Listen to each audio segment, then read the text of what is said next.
आपने सही कहा कि अगर अच्छा करना है तो उनकी बॉलिंग को अच्छा करना पड़ेगा।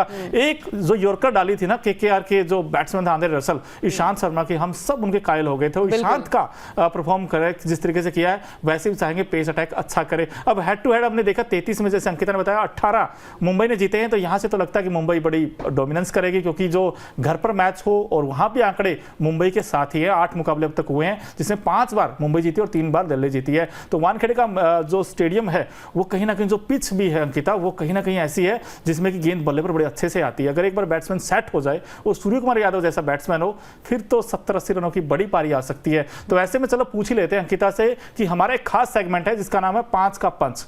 अब ये एक ऐसा सेगमेंट है, इसका आपने रिस्पॉन्स बड़ा अच्छा दिया, प्यार भी मिला हमें, और आप ऐसे ही प्लीज रिस्पॉन्स देते रहिए। अब आपके पास अंकिता 2 टीमें हैं और आजकल तो इंपैक्ट भी मिला दे तो 24 प्लेयर हो जाते हैं। अब आपको 5 चुनने हैं। ऐसे में मुंबई वर्सेस दिल्ली कैपिटल्स में से 5 ऐसे खिलाड़ी चुन लीजिए जो सबसे बड़े मैच विनर हो सकते हैं। देखिए, सबसे पहले तो यहाँ पर मैं सूर्य कुमार यादव का नाम लूंगी। सबसे पहले वही हमारे मेरे लिए या फिर टीम के लिए भी जो है वो एक होते हैं ना ताकत वाली चीजें वहां पर सबसे ज्यादा मैटर करती है। तो यहाँ पर सूर्य कुमार यादव है, दूसरे जसप्रीत बुमराह जो कि अच्छी लय में नजर आ रहे हैं। विकेट्स हालांकि उन्हें पिछले मैच में भी कुछ खास प्रदर्शन नहीं था, लेकिन फिर भी मैं यहाँ पर बुमराह को लूंगी। सबसे तेज गेंदबाज जो है हमारे दुनिया के नंबर 1 गेंदबाज, उनको मैं लूंगी। और अगर दिल्ली से बात की जाए तो ऋषभ पंत मेरे टीम में शामिल हो जाएंगे। और 4 की बात की जाए तो वहां पर गेंदबाजी में मैं यहाँ पर ईशांत शर्मा को लूंगी जो विकेट लिया था रसल का वहां पर। तो दिल्ली की तरफ से 2 खिलाड़ी और मुंबई की तरफ से मैं यहाँ पर रोहित शर्मा को भी इंक्लूड करूंगी। 2 गेंदबाज 3 बैट्समैन। वाह, क्या कॉम्बिनेशन बनाया है आपने। वैसे मैं अगर सुनता हूं तो भाई मेरी टीम में एक तो रोहित होंगे पक्के, पता नहीं मुझे ऐसा लगता है कि रोहित का दिन होगा भाई। रविवार जो सुपर संडे बनाएंगे उसमें रोहित का बड़ा रोल रहेगा। एक्साइटिंग बैटल भी होगी रोहित वर्सेस ऋषभ पंत, कौन रन ज्यादा बनाएगा। मुझे लगता है कि रोहित ज्यादा रन बनाएंगे, आप भी बता सकते हैं। वैसे रोहित और पंत सुन लिए मैंने, और उसके बाद अगर ओपन की बात करेंगे तो डेविड वार्नर को भी मैं टीम में लूंगा। और नीचे से देखें तो मैं जाऊंगा यार नोकिया के साथ, टू बी ऑनेस्ट, क्योंकि नोकिया अच्छा करेंगे। वहां से बुमराह को ले लेते हैं और सूर्य कुमार यादव। ये मेरे 5 हो सकते हैं, आप भी एक एक करके 5 बता सकते हैं। अब नजर डालते हैं वो सवाल जो इस मैच में कहते हैं ना सबसे बड़ा एक्स फैक्टर हो सकते हैं। आपने कहा सूर्य कुमार यादव अगर खेलेंगे तो मैं भी यही मानूंगा कि भाई सूर्य कुमार यादव आएंगे और हो सकता है टीम को जीत भी दिला दें। लेकिन और कोई नजर आता है आपको जो इस मैच में सबसे बड़ा एक्स फैक्टर साबित हो सकता है?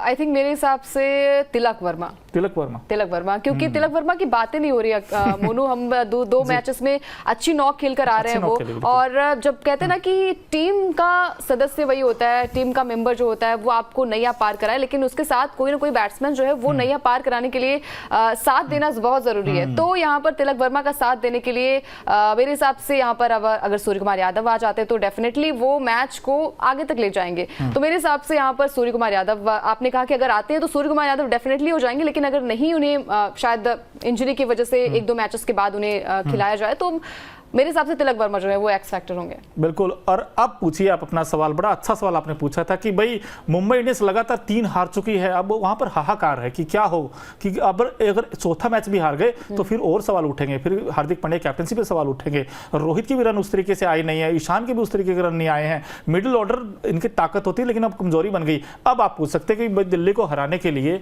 मुंबई को क्या करना होगा।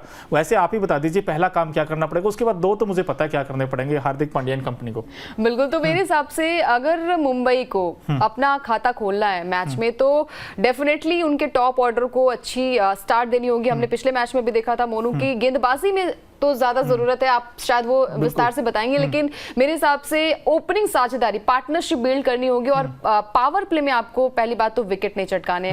पावर प्ले में आप अगर अच्छा रन हासिल कर लेते टीम के लिए तो बाकी के बैट्समैन के लिए वो प्रेशर नहीं होता है और आप अच्छी तरीके से स्कोर बोर्ड पे जो है वो रन लगा सकते हो। तो मेरे हिसाब से पहला काम तो ये करना पड़ेगा कि आपके टॉप ऑर्डर को बहुत ही फूक कर कदम रखना होगा, क्योंकि पावर प्ले में अगर आपके विकेट गिर जाएंगे तो फिर हमने देखा है कि अगर रोहित शर्मा आउट हुए तो बाकी के जो हमारे कैंडिडेट होते हैं ना वो ताश के पत्तों की तरह। मुझे लगता है अंकिता आपको वो डर सताता है। वो पिछले मुकाबला जब राजस्थान के साथ हुआ था, ट्रेंट बोल्ट ने ऐसा स्पेल डाला था पहला ओवर, बिल्कुल यार, 3-0 पर 3 बल्लेबाज आउट और रोहित आते ही आउट हो गए। पहले ओवर में 2 आउट कर दिए थे। अब बताओ मैच वहीं खत्म हो गया था मुंबई का। तो वो डर तो मुझे भी लगता है, लेकिन इस बार वैसा काम मुझे नहीं लगता है कोई कर पाएगा। नोकिया ठीक है, अच्छे गेंदबाज हैं, लेकिन यहाँ पर एक्स्ट्रा पेस एंड बाउंस भी होगा। तो ऐसे मुझे लगता है रोहित पुल बड़ा अच्छा खेलते हैं वैसे, बाउंसर गेंद करेंगे तो फिर पुल पीछे लगे स्टैंड पे। मुझे पता नहीं क्यों ऐसा लगता है कि रोहित बड़ी पारी खेलेंगे, लेकिन आपने बिल्कुल ठीक कहा, रोहित और ईशांत तो अच्छा स्टार्ट देंगे, लेकिन मिडिल ऑर्डर में रन बनाने बड़े इंपॉर्टेंट है, क्योंकि सूर्य कुमार यादव है नहीं। अब हार्दिक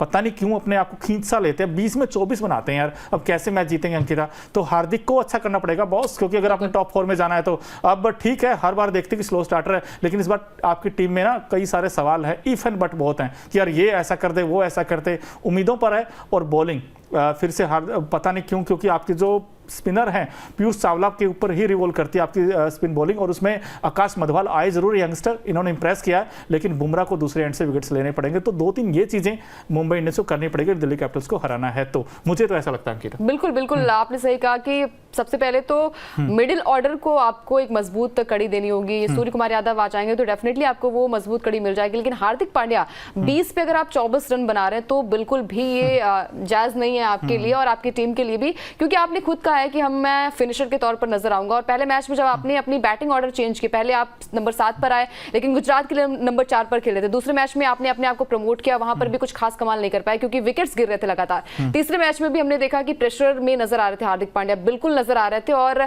चौथे मैच में अगर आपको जीतना है तो आपको कम बैक करना होगा।